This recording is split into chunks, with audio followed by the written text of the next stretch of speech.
Wil jij weten hoe je deze bienenstich kunt maken gevuld met Limburgse kersen? Ik ga het je vandaag uitleggen in 3 stappen.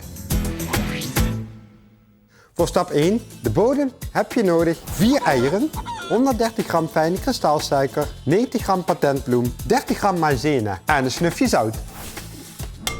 We kloppen de eieren luchtig samen met de suiker. Charming. Wauw.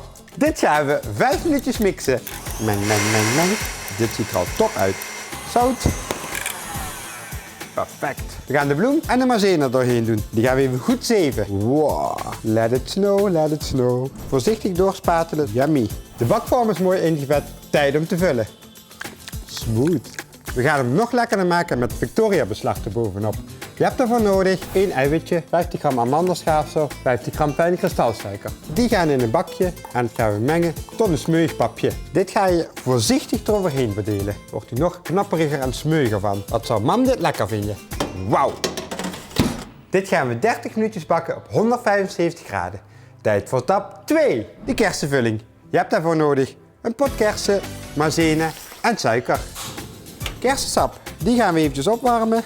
Ondertussen ga ik de maïzena met de suiker mengen en dan breng je al het roerend aan de kook. Goed laten doorkoken en dan mag het vuur uit en die kersen erbij. Limburgse morellen, uit eigen hof. Kersen uit de supermarkt of uit een potje, dat mag natuurlijk ook. Deze die laten we even afkoelen. Voor stap 3 gaan we de slagroom luchtig kloppen samen met de suiker.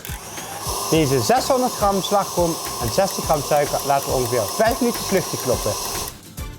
Looking good. Slagroom klaar. En deze laten we afkoelen. Alles staat klaar, dus het allerleukste en het allergrootste feestje kan beginnen, namelijk de taart opbouwen. We beginnen met een royale laag slagroom. Als je niet van suiker houdt, heb je met dit taartje flinke pech. Wat Limburgse morellen erbij. Oh. Deksel erop. Met die heerlijke amandelschaafsel erbovenop. Kijk eens wat een beauty. Die is goed gevuld. Ik ben benieuwd wat Stichter van bakt.